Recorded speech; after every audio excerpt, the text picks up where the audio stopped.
Hi friends, ఈరోజు నేను బాదం మిల్క్ని ప్రిపేర్ చేస్తున్నాను. దానికి కావాల్సిన ఇంగ్రీడియంట్స్ వచ్చి బాదము 20 పీసు, మిల్క్ 250 ml, షుగరు 1/2 కప్పు, కుంకుమ పువ్వు కొద్దిగా, జీడిపప్పు కొద్దిగా.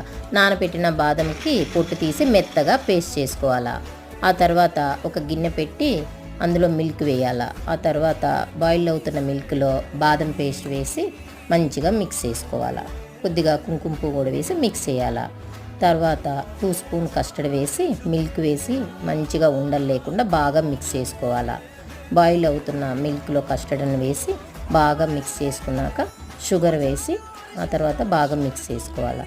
తర్వాత బాగా చల్లగా అయినాక దాన్ని తీసుకువెళ్ళి ఫ్రీజర్లో పెట్టుకోవాలా.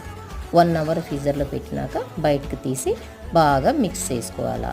తర్వాత గ్లాసులో బాదము, క్యాషు వేసి బాదం మిల్క్ని వేసుకోవాలా. అంతే, టేస్టీ బాదం మిల్క్ రెడీ.